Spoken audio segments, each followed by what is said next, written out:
Bienvenidos a Venezuela al Día, el noticiero que conecta con la realidad de los venezolanos donde quiera que estén. Estos son nuestros titulares.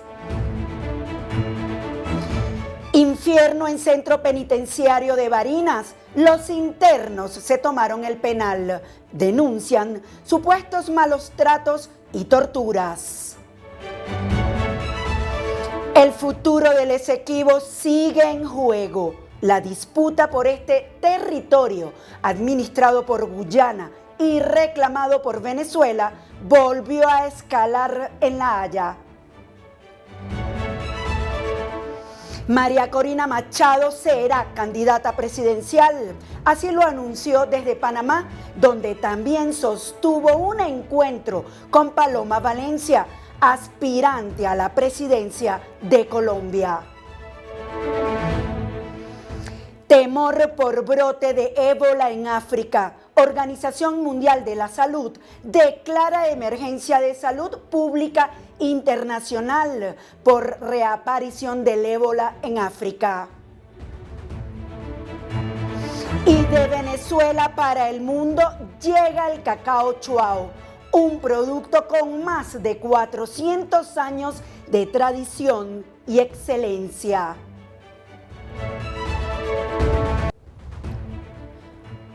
Un verdadero infierno se vive en las cárceles de Venezuela, cuya crisis ha estallado en un penal de Barinas, donde cientos de reclusos se tomaron el centro penitenciario alegando supuestos malos tratos y torturas.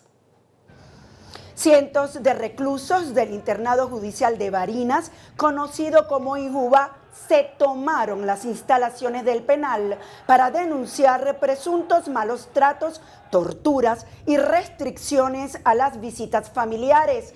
Sobre los techos de la prisión, encapuchados y rodeados de humo, los internos desplegaron pancartas con mensajes como SOS y no más torturas, mientras incendiaban colchones y sábanas para llamar la atención.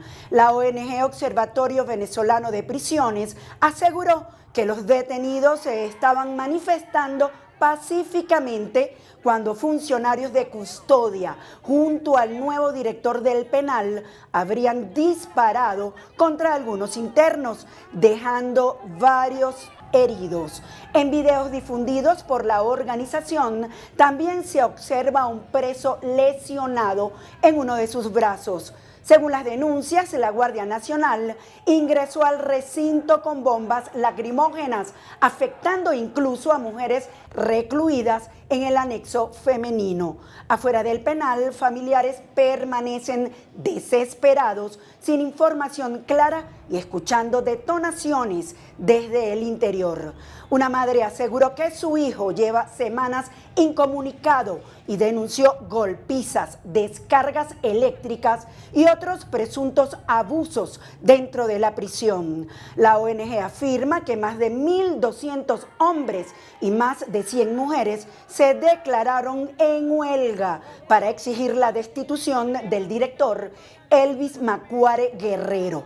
Hasta ahora, el gobierno venezolano no ha emitido una versión oficial sobre lo ocurrido, pero este episodio revive las alarmas sobre las condiciones carcelarias en Venezuela, apenas un mes después de otro motín en la cárcel de Yare 3 que dejó 5 fallecidos. La disputa por la Guayana Esequiba volvió a estar en el centro de debate tras las recientes audiencias en La Haya, donde Venezuela y Guyana defienden posiciones completamente opuestas sobre un territorio estratégico y rico en recursos naturales. Sara Malaver nos explica este conflicto que tiene más de un siglo de historia. La Guayana Esequiba, un territorio gigantesco cubierto de selva, oro, petróleo y ríos interminables. que es hoy una de las disputas más tensas de América Latina. Son casi 160.000 kilómetros cuadrados. Para que se entienda, es más grande que países enteros como Grecia o Nicaragua, y aunque actualmente está administrado por Guyana, Venezuela asegura desde hace más de un siglo que ese territorio le pertenece. Pero ¿por qué comenzó esta disputa? ¿Qué pasó realmente con el famoso laudo de París? ¿Qué tiene el Esequibo que lo hace tan importante? ¿Y por qué otra vez el tema llegó hasta La Haya con Delcy Rodríguez? Hoy vamos a entender una de las historias más complejas y sensibles de la política venezolana. Todo comenzó mucho antes de que existiera Venezuela y Guyana como países independientes. Durante la época colonial, España controlaba gran parte del norte de Sudamérica, incluyendo el territorio al oeste del río Esequibo. Mientras tanto, los británicos avanzaban desde la entonces Guyana británica. El problema comenzó cuando el Imperio Británico comenzó a mover sus fronteras cada vez más hacia el oeste. En 1835, un explorador alemán llamado Robert Schomburgk trazó una línea fronteriza para los británicos, que ampliaba enormemente el territorio reclamado por el Reino Unido. Venezuela rechazó esta línea inmediatamente porque consideraba que invadía territorio históricamente venezolano. Con el tiempo aparecieron minas de oro en la zona y la tensión explotó. Las relaciones entre Venezuela y Reino Unido se rompieron y el conflicto terminó en un arbitraje internacional en París en 1899.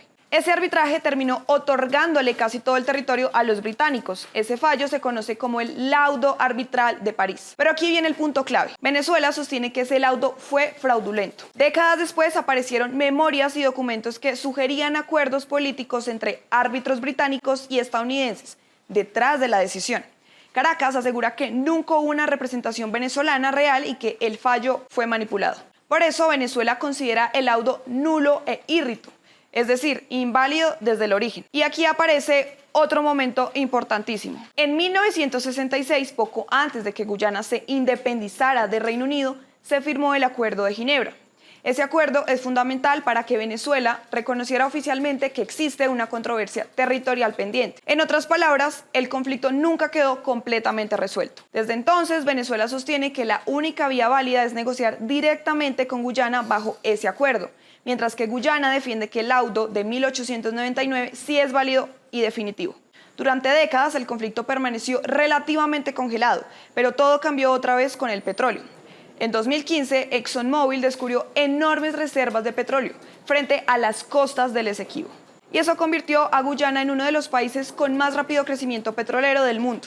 A partir de ahí, la disputa escaló como nunca, porque el Esequibo no solo tiene petróleo, también posee oro, diamantes, bauxita.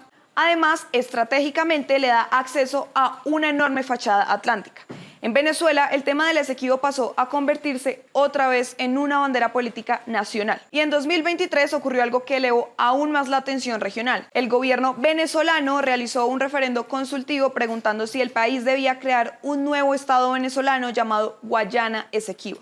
Después de eso, Venezuela anunció mapas oficiales incorporando el territorio y creó estructuras administrativas relacionadas con esa zona. Guyana respondió denunciando el caso ante la Corte Internacional de Justicia, conocida como la CIJ en La Haya. Y aquí empieza la batalla legal internacional actual. Guyana quiere que la Corte confirme definitivamente la validez del laudo arbitral de 1899, pero Venezuela insiste en que la Corte no tiene jurisdicción para decidir unilateralmente sobre el tema, porque el Acuerdo de Ginebra obliga a buscar soluciones negociadas entre ambos países. Y precisamente por eso Delcy Rodríguez viajó recientemente a La Haya. Durante la audiencia de mayo de 2026, Delcy defendió la posición venezolana frente a los jueces internacionales. Allí calificó el caso como un absurdo antijurídico y aseguró que ninguna decisión de la Corte resolvería realmente el conflicto porque Venezuela no reconoce la jurisdicción de la CIJ sobre este asunto. También insistió en volver al diálogo directo con Guyana y afirmó que Caracas presentó más de 3.000 folios de documentos históricos para defender su posición sobre el Esequibo. La audiencia fue especialmente simbólica porque fue uno de los primeros viajes internacionales de Delcy Rodríguez, desde que asumió funciones presidenciales tras la captura de Nicolás Maduro en enero de 2026. Ahora mismo, la Corte Internacional de Justicia se encuentra deliberando. ¿Y qué podría pasar? Existen varios escenarios. El primero, que la Corte falle a favor de Guyana y valide oficialmente el laudo de 1899. Eso fortalecería enormemente la posición internacional guyanesa. Pero Venezuela ya ha dicho que no reconocerá una decisión que contradiga el Acuerdo de Ginebra. Segundo escenario, que continúe la presión diplomática para obligar a ambos países a negociar directamente. Y tercero, que el conflicto siga durante años mientras Guyana continúa explotando recursos petroleros en la zona y Venezuela mantiene el reclamo político y territorial. Lo delicado es que aquí no solo hay historia, también hay geopolítica. Estados Unidos ha respaldado firmemente a Guyana, especialmente por la presencia de ExxonMobil y la importancia estratégica del petróleo. Brasil y CARICOM también han intentado evitar que la tensión escale militarmente, porque aunque muchos expertos consideran poco probable una guerra abierta, cualquier movimiento en el Esequibo genera preocupación regional inmediata. Y mientras tanto, millones de venezolanos crecieron viendo el mapa de Venezuela con el Esequibo incluido. Para muchos, el Esequibo no es simplemente una disputa política, sino una deuda histórica. Y para Guyana, en cambio, se trata de defender un territorio que administra desde hace más de un siglo. Así que la pregunta sigue abierta. ¿La Guyana Esequiba terminará resolviéndose en tribunales internacionales o en negociaciones políticas? Porque más de 120 años después, esta disputa sigue lejos de terminar.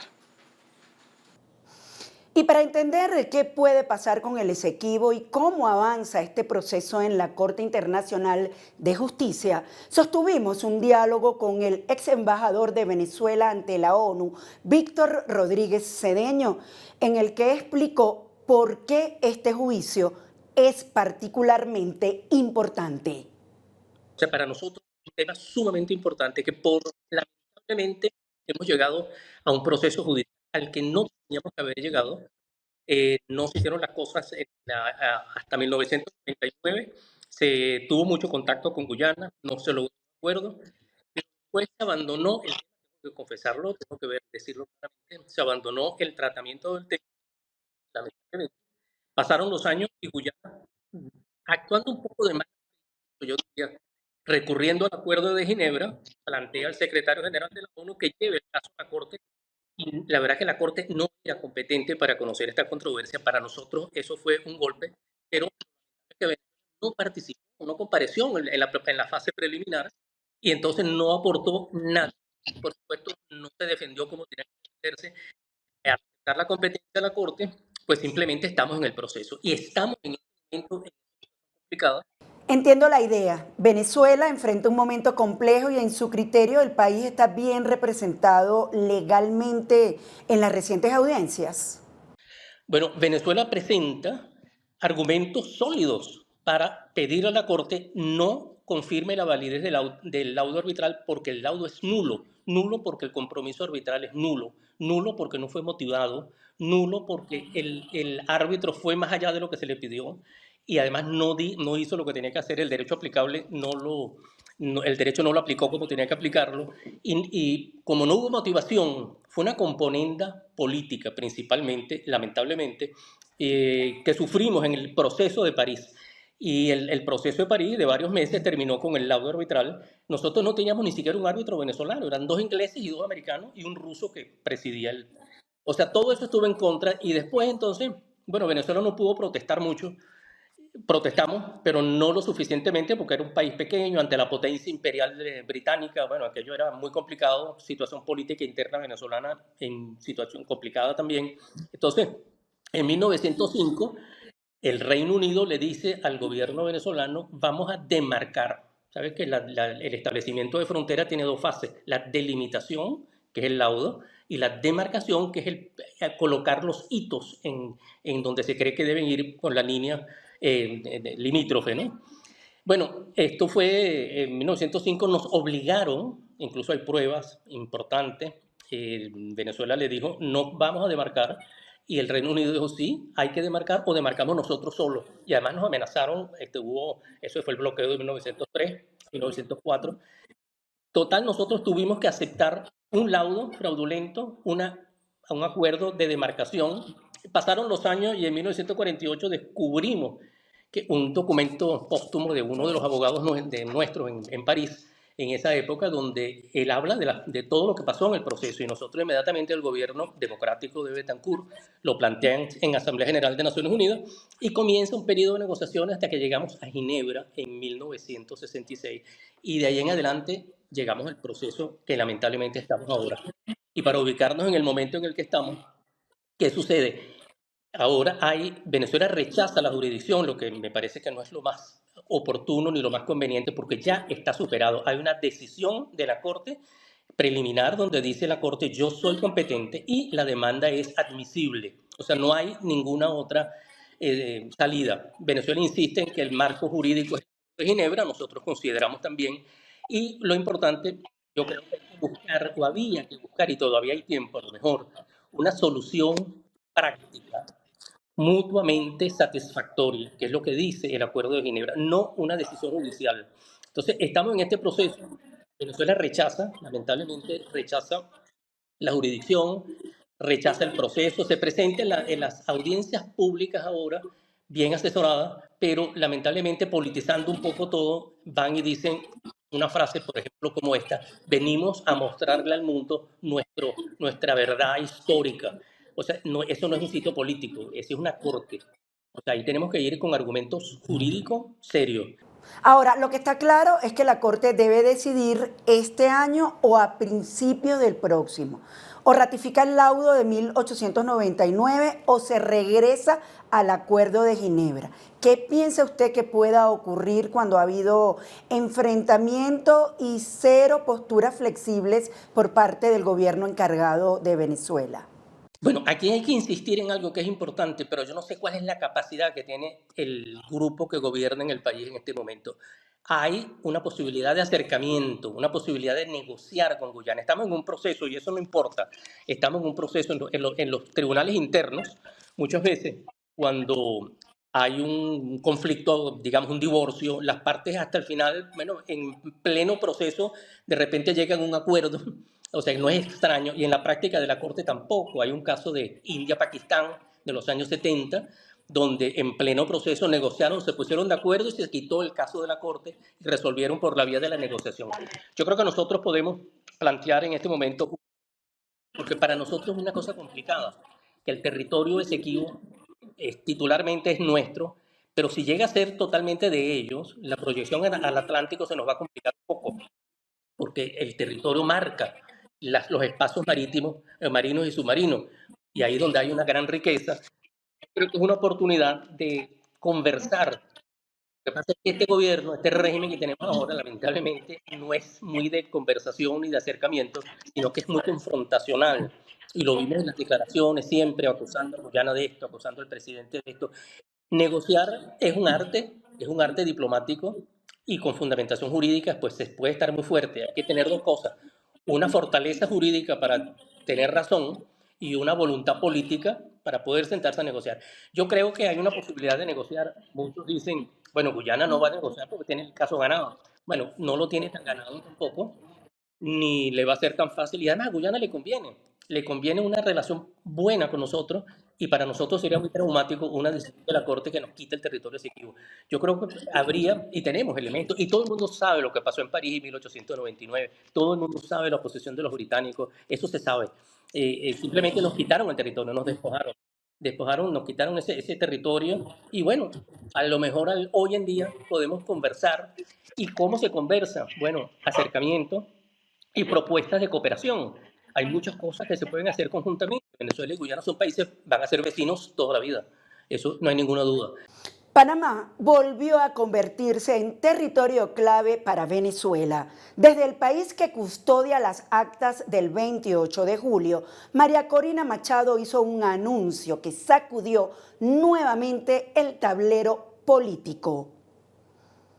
María Corina Machado confirmó que será candidata presidencial y que el cambio ya está en marcha como parte del plan de 3 fases impulsado por los Estados Unidos. Desde Panamá dejó claro que si se convocan elecciones con garantías reales, está dispuesta a competir con quien sea, e invitó a que otros aspirantes también participen, porque el objetivo es llegar a unos comicios limpios y libres. En su encuentro con dirigentes políticos, miembros del Comando con Venezuela y representantes del Parlamento panameño, Machado elevó el tono y aseguró que la lucha venezolana trasciende fronteras. Afirmó que la libertad de Venezuela representará la libertad de las Américas y reiteró que Venezuela, Cuba y Nicaragua serán libres. Además, destacó el papel de la diáspora venezolana como motor de cambio y pieza clave en el proceso de transformación. Y estas fueron las contundentes palabras de María Corina Machado en un mensaje de memoria, fuerza y futuro para toda la región, al que también se unieron la candidata presidencial colombiana Paloma Valencia y María Claudia Tarazona, viuda del precandidato presidencial asesinado Miguel Uribe Turbay. Escuchemos. Yo hoy estoy profundamente emocionada y quiero hablarle a los colombianos y a los venezolanos por haber recibido esta visita de Paloma, conocerte a ti, María Claudia, en momentos decisivos, tanto de la historia y la vida y el futuro de Venezuela como el de Colombia también. Sabemos nosotros que los destinos de nuestras naciones, de nuestros pueblos, están absolutamente unidos. Nos une el pasado, el presente y también el futuro. Esta lucha que estamos dando es por nuestros hijos, para que puedan tener naciones donde puedan crecer llenos de oportunidades, con luz, con oportunidad, con paz, con el respeto y la igualdad ante la ley por el cual tanto hemos luchado. Hoy quiero hacerles llegar un mensaje de mucha fuerza y de confianza en estos días decisivos para el futuro de Colombia, segura de que cada ciudadano ejercerá su derecho con conciencia histórica, con responsabilidad y con profundo amor hacia su país y hacia su familia. Mientras Alex Saab enfrenta a la justicia estadounidense, nuevos movimientos alrededor de su círculo cercano generan atención. Esta vez la noticia apunta a Camila Fabri, su esposa, quien salió de Venezuela rumbo a Italia junto a sus hijos. Apenas días después de que Alex Saab fuera trasladado desde Caracas hasta Miami, donde enfrenta acusaciones por lavado de dinero en Estados Unidos, Camila Fabri, esposa de Saab, abandonó Venezuela. Según reportes de medios y periodistas venezolanos, la salida de Fabri se habría realizado en vuelos comerciales y no bajo un proceso de deportación, como ocurrió con Saab. Su ciudadanía italiana habría facilitado el viaje hacia Europa. Durante los últimos años, Camila Fabri pasó de ser conocida como modelo italiana a ocupar espacios dentro del aparato político venezolano. Llegó a ejercer cargos como viceministra de Relaciones Exteriores y directora del programa Vuelta a la Patria, impulsado por el chavismo. Sin embargo, meses atrás fue apartada de sus funciones tras cambios internos dentro del gobierno. El nombre de Fabri también apareció en investigaciones judiciales en Italia relacionadas con presunto lavado de dinero y propiedades vinculadas a Alex Saab. Las autoridades italianas investigaron la compra de un apartamento de lujo en Roma y movimientos financieros asociados a una supuesta red internacional de corrupción. De acuerdo con documentos judiciales conocidos en ese país, Saab y Fabri alcanzaron un acuerdo con la Fiscalía italiana dentro de un proceso conocido como pagamento, un mecanismo que evita ir a juicio a cambio de aceptar una pena reducida. La defensa de Saab insistió en que se trata de una condena virtual y no de prisión efectiva. La salida de Fabri ocurre en medio de un momento de fuertes tensiones y reacomodos dentro del chavismo, tras la captura de Alex Saab y el distanciamiento de figuras oficialistas que durante años defendieron públicamente al empresario colombiano.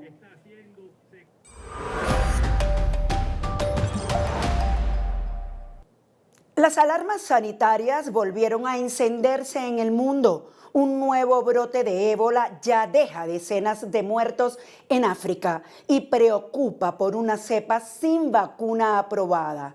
¿Estamos frente a una amenaza global? David Díaz nos guía por los mitos y verdades de esta nueva epidemia.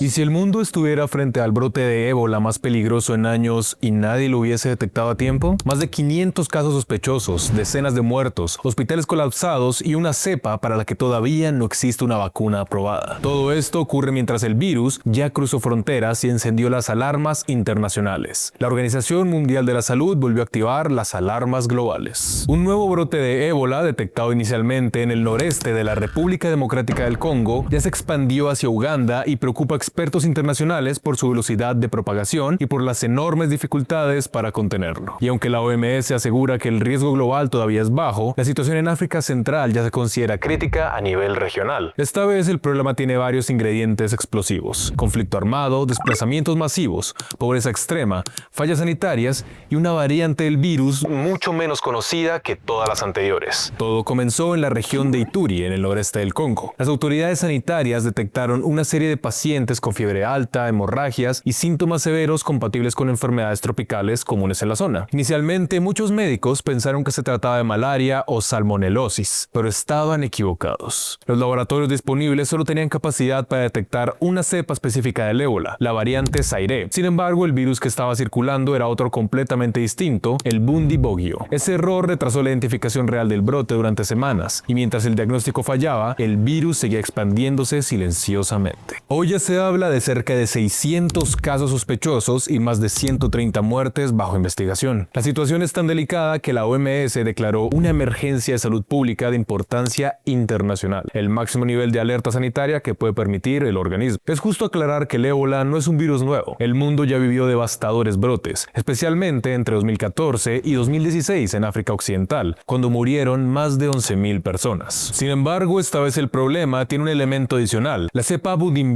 es mucho menos estudiada. Es algo grave, ya que actualmente no existe una vacuna aprobada específicamente para esa variante. La OMS informó que hay al menos 2 vacunas experimentales en desarrollo, pero los ensayos en humanos podrían tardar varios meses. En otras palabras, el brote está avanzando más rápido que las herramientas médicas para combatirlo. Además, el Bundibugyo puede tener síntomas muy similares a otras enfermedades tropicales, lo que dificulta aún más su detección temprana, y en zonas con sistemas sanitarios débiles, eso puede ser devastador. Según expertos citados por Imperial College London, la cifra real de contagios podría incluso superar los 1.000 casos. Como si fuera poco, el brote ocurre en una de las regiones más inestables de África. Las zonas de Ituri y Kivu del norte llevan años atrapadas entre violencia armada, desplazamientos forzados y pobreza extrema. Miles de personas viven en campamentos improvisados con acceso limitado a agua potable y atención médica. La OMS incluso advirtió que los servicios de saneamiento en algunas zonas se redujeron hasta en un 73%, y cuando un virus altamente contagioso aparece en un contexto así, contenerlo se vuelve muchísimo más difícil. Porque no se trata solamente de medicina, también de infraestructura, seguridad y confianza social. Muchas comunidades rurales desconfían de las autoridades o simplemente no tienen acceso a hospitales. En algunos casos, los pacientes deben recorrer largas distancias para recibir atención, y mientras todo eso ocurre, el virus sigue viajando. Uganda ya confirmó casos importados desde el Congo y uno de ellos llegó incluso hasta Kampala, la capital ugandesa. Eso cambia completamente el escenario, porque una cosa es contener el virus en zonas rurales aisladas y otra muy distinta es enfrentarlo en grandes ciudades con millones de personas. La experiencia pasada con el COVID-19 demuestra que los movimientos urbanos aceleran enormemente la propagación. La OMS confirmó además la evacuación médica de un ciudadano estadounidense infectado hacia Alemania. Es decir, aunque el riesgo global todavía es considerado bajo, el virus ya comenzó a moverse internacionalmente. Y eso explica por qué el mundo entero está observando este brote con tanta atención, especialmente con uno de los eventos internacionales más concurridos del planeta a la vuelta de la esquina, el Mundial de Fútbol. La selección de República Democrática del Congo vuelve a la Copa del Mundo después de 52 años y se espera que muchos aficionados viajen desde África para apoyar a su selección. Pero desde ya, esta selección africana está teniendo problemas. Tuvieron que cancelar la concentración que tenían planeado llevar a cabo en Kinshasa, la capital del país. país y movilizarse a Bélgica por riesgo de contagio. Recordemos que República Democrática del Congo enfrentará en fase de grupos a Uzbekistán, Portugal y Colombia. Hay que hacerse la pregunta, ¿es posible una nueva pandemia? Por ahora, la OMS insiste en que el riesgo global sigue siendo bajo, pero también admite que el escenario regional es extremadamente preocupante y hay varias razones para tomarse esta amenaza en serio. Primero, porque el ébola es uno de los virus más letales conocidos. Dependiendo de la cepa, puede tener tasas de mortalidad muy altas. Segundo, porque los síntomas iniciales suelen confundirse con otras enfermedades comunes. Y tercero, porque el brote fue detectado tarde. Los expertos comenzaron a sospechar que el virus llevaba circulando mucho más tiempo del que se pensaba inicialmente. Algunas hipótesis incluso apuntan a eventos masivos, como funerales, como posibles focos de superpropagación. Y eso recuerda algo importante. El ébola no se transmite por el aire como el COVID-19, pero sí por contacto directo con fluidos corporales. Eso incluye sangre, saliva y superficies contaminadas. Por eso, en regiones donde hay poca infraestructura sanitaria y rituales funerarios tradicionales, el riesgo de transmisión aumenta considerablemente. Hoy existe mucha más experiencia internacional para enfrentar brotes de ébola. La OMS ya desplegó expertos, suministros médicos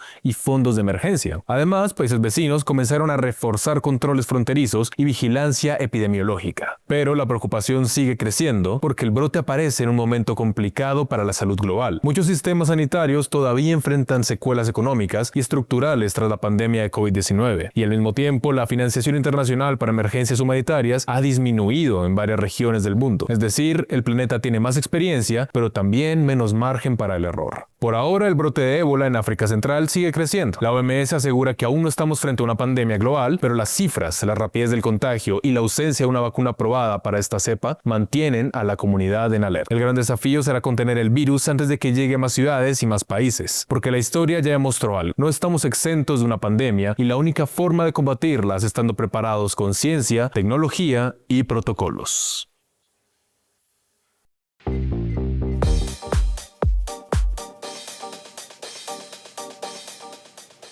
Uno de los chocolates más exclusivos del planeta nace en un pequeño pueblo venezolano, al que ni siquiera se puede llegar por carretera. Sara Malaver nos explica por qué el cacao de Chuao se convirtió en una verdadera joya mundial. En un pequeño pueblo escondido entre montañas, selva y el mar Caribe se cultiva uno de los productos más exclusivos y admirados del planeta. Un cacao tan especial que chefs, chocolateros y expertos lo consideran uno de los mejores del mundo. Estamos hablando del cacao de Chuao, una joya venezolana con más de 400 años de historia, tradición y sabor. Y aunque mucha gente ha escuchado hablar del chocolate suizo o belga, pocos saben que gran parte de los mejores chocolates del mundo comienzan ahí, en Venezuela. Porque sí, detrás de algunas de las barras más finas y costosas del planeta hay granos venezolanos cultivados artesanalmente en un lugar que parece detenido en el tiempo. Un sitio al que ni siquiera se puede llegar por carretera. Chuao es un pequeño pueblo costero ubicado en el estado Aragua, dentro del Parque Nacional Henry Pittier, rodeado por montañas y vegetación tropical. Llegar hasta allí no es sencillo. Desde Caracas primero hay que viajar horas hasta Choroní y luego tomar una lancha atravesando el Caribe. No existen carreteras que conecten directamente al pueblo con el resto del país. Ese aislamiento geográfico, que podría parecer una desventaja, terminó convirtiéndose en uno de los secretos de su cacao. El clima húmedo, la cercanía del mar, las lluvias constantes, los suelos fértiles y la protección natural de las montañas crearon durante siglos un microclima perfecto para cultivar cacao criollo, una de las variedades más finas y escasas del planeta. Pero la historia de Chuao no comienza con el chocolate. El pueblo tiene raíces indígenas y coloniales. Su nombre proviene de la lengua caribe y hace referencia al agua. Durante la colonización española, en el siglo XVI, los españoles descubrieron rápidamente el enorme potencial económico del cacao venezolano. Y Chuao se convirtió en uno de los centros cacaoteros más importantes de la región. Durante siglos, toneladas de cacao salían desde las costas venezolanas hacia Europa, donde era consumido por las élites y la aristocracia. En aquella época el chocolate era un lujo reservado para los ricos, y entre todos los cacaos de América, el de Chuao comenzó a destacar por su aroma, suavidad y complejidad de sabor. Pero también hay una parte dura y dolorosa en esta historia. Gran parte del cultivo colonial fue trabajado por esclavos africanos traídos a la fuerza. Con el tiempo, esa mezcla de raíces africanas, indígenas y españolas formó la identidad cultural única de Chuao. Hoy el pueblo conserva tradiciones afrovenezolanas muy fuertes, fiestas religiosas, tambores y celebraciones que giran alrededor del cacao. Y es precisamente eso lo que lo hace tan especial a Chuao. Aquí el cacao no es solamente un producto agrícola, es cultura, identidad y una forma de vida. Uno de los aspectos más impresionantes es que muchas técnicas de producción siguen siendo prácticamente artesanales, igual que hace algunos siglos. El cacao se cosecha manualmente, luego se fermenta en cajas de madera cubiertas con hojas de plátano y finalmente se secan al sol frente a una enorme plaza que se ha vuelto famosa en fotografías y documentales. Esa imagen del cacao extendido frente a la iglesia blanca de Chuao es probablemente una de las escenas más emblemáticas de Venezuela. Y además, el secado natural al sol influye directamente en el sabor final de los granos. Muchos expertos coinciden en que el cacao de Chuao tiene notas florales, frutales y un perfil extremadamente complejo. No sabe amargo como muchos chocolates comerciales. Tiene sabores más delicados, elegantes y aromáticos. Por eso es tan buscado por chocolateros bean-to-bar, es decir, fabricantes premium que controlan todo el proceso desde el grano hasta la barra. Y aquí viene uno de los datos más impresionantes. El cacao de Chuao posee denominación de origen, es decir, un reconocimiento oficial que protege su autenticidad y calidad, parecido a lo que ocurre con productos como el champán francés o ciertos vinos italianos. Ese reconocimiento fue otorgado en el año 2000 y convirtió a Chuao en uno de los cacaos más exclusivos del planeta. En otras palabras, no cualquier cacao puede llamarse Chuao, tiene que venir específicamente de esa región y cumplir con procesos determinados. Además, la hacienda Chuao fue propuesta como Patrimonio Mundial ante la UNESCO por su enorme valor histórico, cultural y agrícola. La organización destacó no solamente la calidad del cacao, sino también el paisaje cultural, la tradición del pueblo y la continuidad de una práctica agrícola que lleva más de 4 siglos viva. Y aunque el chocolate suele asociarse más con países europeos, la realidad es que Venezuela ha sido históricamente una potencia cacaotera. Muchos consideran que el país produce algunos de los mejores granos de cacao fino de aroma del mundo. De hecho, en comunidades internacionales de amantes del chocolate, Venezuela aparece constantemente entre las referencias más prestigiosas del sector. El cacao criollo venezolano es especialmente raro porque representa apenas un pequeño porcentaje de la producción mundial. Son árboles delicados, vulnerables a enfermedades y mucho menos resistentes que otro tipo de cacao. Pero precisamente esa dificultad hace que el sabor sea tan apreciado. Y hay otro dato curioso. Muchas personas creen que el mejor chocolate del mundo es europeo, pero numerosos chocolateros en Europa utilizan cacao venezolano como ingrediente principal. Es decir, detrás de barras vendidas en París, Suiza o Bélgica, muchas veces hay cacao cultivado en pueblos venezolanos como Chuao. Incluso restaurantes de alta cocina y chefs con estrellas Michelin han utilizado este cacao en postres exclusivos. El prestigioso restaurante español El Celler de Can Roca, considerado en su mejor momento el mejor restaurante del mundo, llegó a usar el cacao de Chuao en algunas de sus creaciones. Pero no todo ha sido fácil. La producción de cacao en Venezuela ha enfrentado dificultades económicas, problemas de exportación, caída de infraestructura y años complicados para los productores. Aún así, Chuao ha logrado mantener gran parte de su tradición y reputación internacional. Y quizá eso es lo más increíble de esa historia. Mientras gran parte del mundo industrializó completamente la producción de chocolate, en Chuao todavía existen procesos manuales, cantos durante la cosecha, fermentaciones artesanales y una relación profundamente humana con el cacao. En Chuao, el cacao no es solamente economía, es memoria, es herencia, es orgullo venezolano. Porque en un país conocido por el petróleo, las crisis y la política, existe también una riqueza distinta, una riqueza que nace de la tierra, del trabajo artesanal y de siglos de tradición. Quizás muchos no lo sepan, pero uno de los sabores más finos y exclusivos del planeta sigue naciendo ahí, en Venezuela, entre montañas, tambores y el mar Caribe, en el legendario cacao de Chuao. Y así es. Chuao sigue conservando procesos artesanales, tradiciones centenarias y una conexión única entre la tierra, la cultura y el cacao. Y con el aroma de uno de los mejores cacaos del mundo, terminamos por hoy Venezuela al Día. Recuerden suscribirse a nuestro canal en YouTube, @Venezuela al Día Oficial, para seguir conectados con Venezuela en el mundo. También nos encuentran en Facebook, Instagram y TikTok.